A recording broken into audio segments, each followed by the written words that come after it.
In this video, I'm going to share exactly what I did, all of the steps to close the first 10 customers for my new design agency, No Boring Design.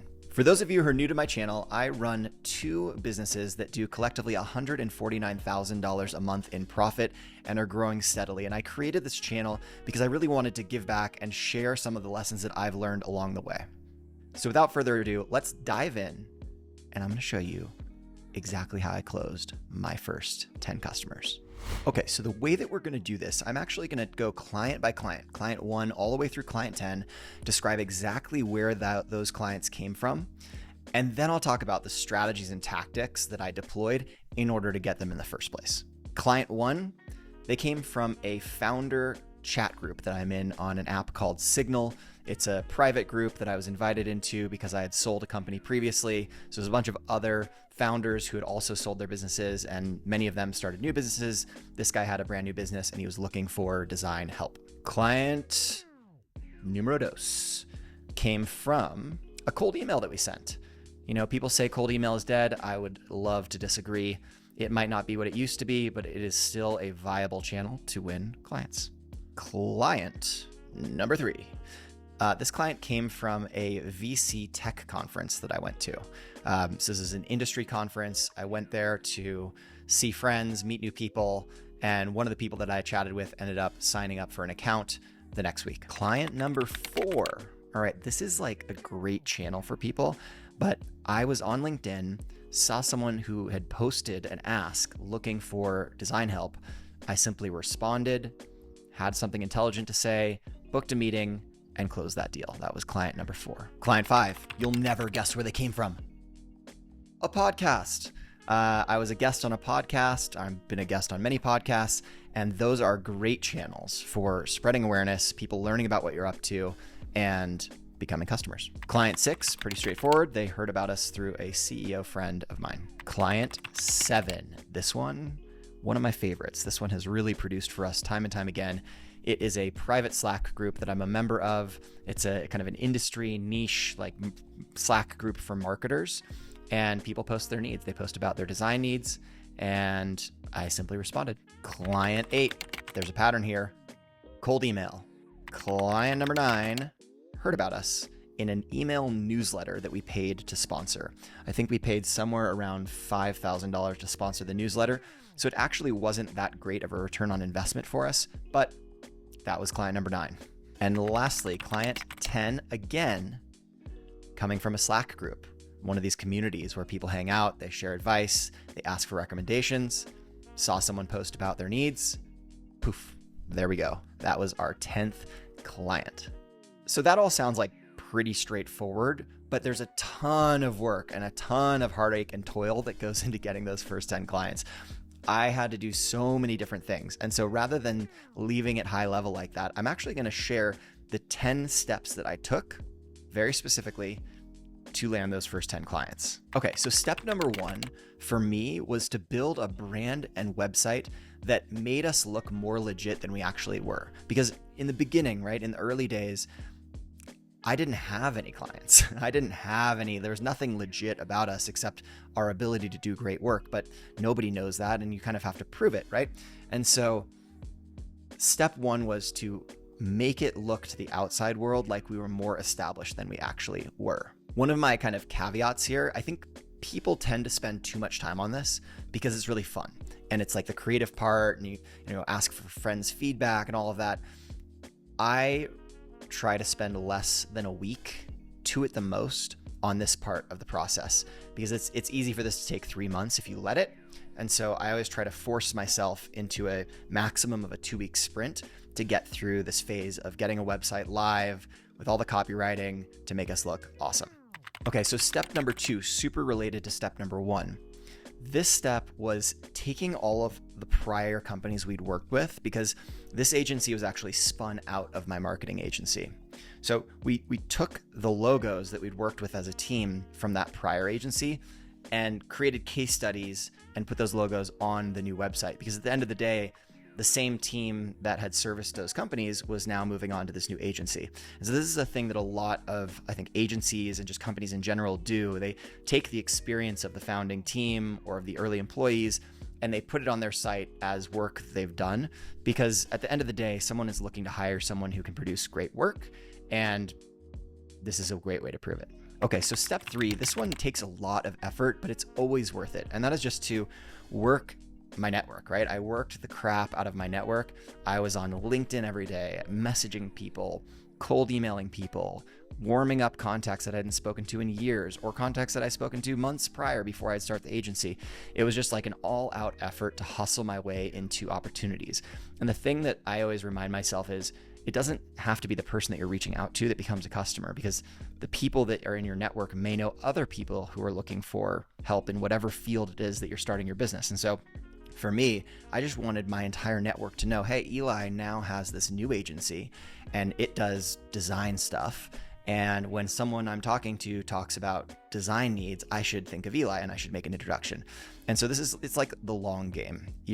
I did not see results immediately from this, but I did see results after a couple of months, and I saw even more results after, the first year. And this is an activity that continues to compound the results for me. Step 4, back to cold email. I know people really don't like cold email these days. They say it's dead. I don't think it's dead. So why do I say I don't think it's dead? Well, I know for a fact we have closed at least 7, maybe close to 10 clients through cold email alone. Is cold email reliable, month in, month out, consistent flow of leads? No, it's kind of random. Every time I get ready to shut cold email off and swear it off, boom, we close like 1 or 2 deals. And I'm like, maybe this is indeed still worth it. And so my lesson with cold email is it's this thing that should always be on. And I try to find ways to make it as affordable as possible. There are a lot of agencies out there that will help with cold email. And so in the beginning, I actually hired an agency called Senders. I think their website's like senders.co. But anyway, there are tons of other agencies out there that do it. And hired them to manage our cold email program. They were writing the emails, sending the emails, making sure we were landing in inboxes. I believe I was spending somewhere between $1,750 to $2,500 a month. And it was great. It was just very low maintenance. We've since brought this in-house, so now our costs are considerably lower than that. However, it does take a fair amount of time and mental energy to run. Step 5. Okay, I love pricing games. I think a lot of people tend to think about pricing as this thing that you set and then you move on, or this thing that you have to really get right in the beginning. I don't believe that to be true on either front. To me, pricing is a game that you continually play as a business evolves and grows, and as the market that you're playing in evolves and grows.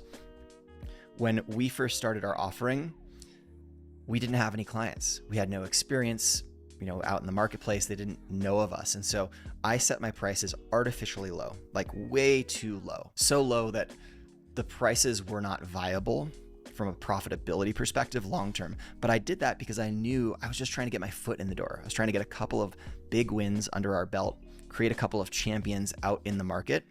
And then I knew we could raise our prices. And that's exactly what we did.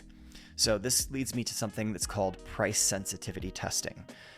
This is maybe one of my favorite business strategies, and I could do a whole episode just on price sensitivity testing, but in 30 seconds, price sensitivity testing is where once I get to capacity, right? My team, we're an agency, so we have a fixed capacity. There's a max capacity. Once I reach that max capacity, technically I can't accept another client without the work getting screwed up, which means I need to hire.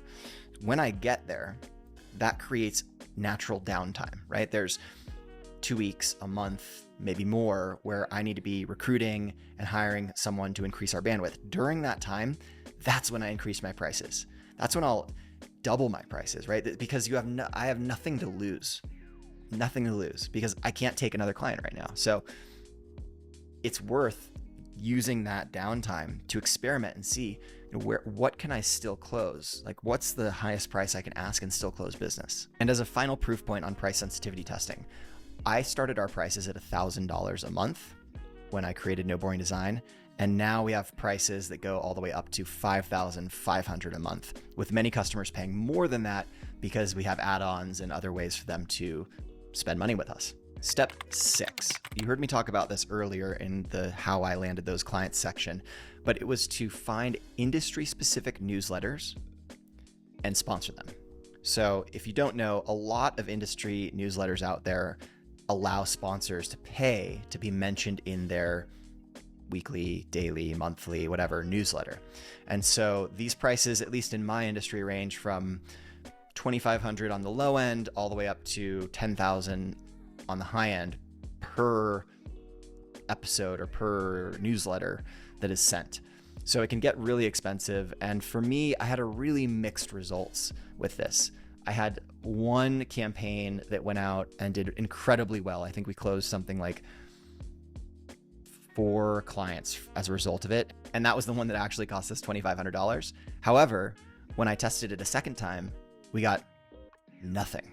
So, and the other ones didn't pan out either. So it ended up that this was a channel that when money is tight and we need a really strong ROI, just wasn't worth it for us. Step 7 is just doubling down where you are seeing success, right? So I mentioned where we tried to double down on that newsletter and it didn't work. But for example, cold email was working for us. So we were like, how can we send more volume through our cold email program? So step 7 is just taking a step back, looking at where those early wins have come from and asking yourself, is there anything I can do to double down on these channels that are working? Step 8. So this is when it gets fun because I already had some customers. I already had some happy customers. And so step 8 was all about just getting those customers to be champions of ours online, like to go out on LinkedIn, record a video about their experience working with us, or even just a text post. But that kind of user-generated content where a client vouches for us is the best. Nothing is better. Those people have peers who have similar roles who could also hire us. So I try anytime I can to encourage that behavior and incentivize that behavior. Okay, we made it. You made it. We did it together. The last step, step 10, this was to join as many Slack groups as I possibly could. Slack, for those of you who don't know, it's like a chat app. And there are a bunch of different private and public communities where people come together around a shared topic. And so for us, I was looking for communities where folks who might be interested in design would be hanging out and participating in those conversations, keeping an eye out for certain keywords, and commenting when appropriate. And a ton of our business has come from Slack over time, even past these first 10 clients, because now this business last month did $59,000 in profit. And my other agency did $90,000 in profit. And so I'm always looking for what is that new edge? What is that new angle? What can we double down on? The game never stops. It's always continuing and always changing. And that's part of what makes it fun. So there you have it. Those are the 10 steps I took to close our first 10 clients and exactly where those first 10 clients came from. I'd love to hear in the comments. Where are you going to find your first clients? Where did you find your first clients? Or if you haven't started yet, what are you thinking of? What are some of your ideas and plans? If you leave those in the comments, I will get back to you. I will brainstorm with you, and I'd love to hear what you're up to.